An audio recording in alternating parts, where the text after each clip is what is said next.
Hello, my name is Jake Lee, and I'm here to present our work titled What Does CNN Shift Invariance Look Like? A Visualization Study. This work was performed during my graduate program at Columbia University under the direction of Professor Junfeng Yang at Columbia and Atlas Wang at UT Austin. I am currently affiliated with the CalTech NASA Jet Propulsion Laboratory. The high-level question we want to answer with this work is, how shift invariant are features learned by CNNs?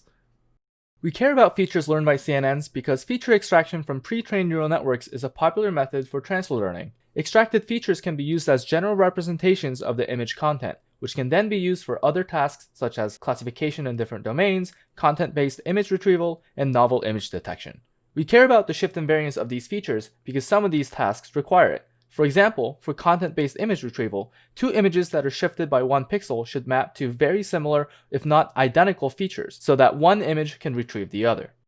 However, it is known that CNNs lack geometric invariance. This means that seemingly minor perturbations, including translation and shift, can change an image's predicted label. Improvements such as data augmentation, spatial transformer networks, and anti-aliasing have been proposed. However, popular neural networks only implement data augmentation. Therefore, it is in our interest to measure how shift invariant the extracted features from these neural networks are. We approach this objective from two perspectives. First, from global shift invariance, which is invariance to large object movement from one corner of the image to another. Second, from local shift invariance, which is invariance to small perturbations such as a shift of a couple pixels. First, we run a feature similarity experiment. We're going to exhaustively shift an object image patch across a white background, then extract features from all of these shifted images. By calculating the cosine similarities between all shifted features, we can generate a heat map to visualize the feature invariance characteristics of the CNN feature extractor. The dataset we'll use for this experiment is from 200 object patches shifted across a 224 by 224 white background. For our feature extraction models, we'll use both off-the-shelf pre-trained PyTorch models as well as pre-trained anti-alias models. And these anti-alias models claim to smooth out local shift invariances, so it'll be interesting to see how it looks in our visualizations. And for the architectures, we'll use AlexNet, ResNet50, and MobileNet v2. Here are some of the heat maps that were generated from this experiment. On the top left, you'll see features extracted from AlexNet's FC6 layer. That's the first fully connected layer of that neural network. The C in the subcaption indicates that the anchor image had the object in the middle, and TL indicates that the object was in the top left. So all of the shifted images were compared against these two anchor images. In most of these experiments, we see what we would expect from a non-shift invariant model.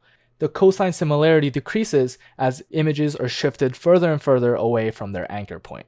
There's a couple phenomena I want to point out here. First, if we compare subfigures A and C, where A is the off-the-shelf pre-trained model from PyTorch and C is the anti-alias model, we can see that anti-aliasing does significantly improve local perturbations that are present in the heat map. For example, that very prominent grid pattern. Therefore, while anti-aliasing does not solve global shift invariance, it does significantly improve local shift invariance.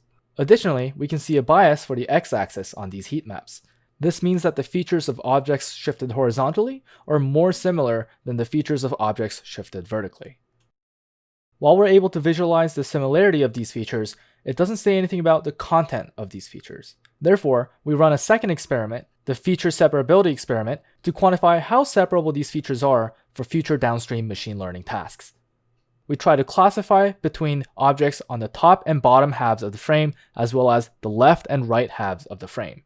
If the feature extraction model is truly shift invariant, then the linear SVM will not be able to separate objects on different halves of the image. Here we have a table of results from the experiment. Different models and layers are listed, as well as the average accuracy and average standard deviation across experiments. I want to draw your attention to the row highlighted in red, which is the experiments from the FC7 layer of AlexNet. We can see that the linear SVM had a high classification accuracy between the left and right halves of the image, but performed worse on the top and bottom halves of the image. However, if you look at the heat maps that were generated from our feature similarity experiments, this is counterintuitive. Features that are more similar should also be harder to separate. We conclude that the features of horizontally shifted images are more similar, but they are also more correlated to the shift itself.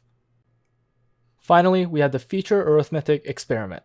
If the feature extraction models are not shift invariant, and encoding spatial information into the features, then we may be able to add and subtract them and still retrieve meaningful information. First, we design an addition or subtraction experiment that is meaningful spatially. Then, we actually perform this subtraction in feature space with features extracted from AlexNet. Finally, we visualize all three of these features using DeepSim, which attempts to invert these features back into image space. If a model is truly shift invariant, then only class information should be stored in these features, not spatial information. Therefore, these experiments will fail. In this slide, we have a couple experiments using these strawberries. On the left column, we have subtraction, and on the right column, we have addition. For the FC6 layer of AlexNet, the visualizations for both addition and subtraction are meaningful and match our hypothesis. However, as we get deeper into the model, some errors occur. For example, in subfigure E, an extra strawberry appears on the bottom right corner. From these three experiments, we conclude the following. First, the heat maps reveal a bias towards horizontal shift as well as a lack of local and global shift invariance for off-the-shelf models. The feature separability experiments reveal horizontally shifted features may be more similar, but they are also more separable. The anti-aliased models do improve local invariance, but not global invariance as expected. Finally, some AlexNet fully connected layers do encode spatial information well enough to be added and subtracted and then still recovered. Thank you for watching our presentation. Please read our paper for more detailed results and visit our website and try our interactive demo.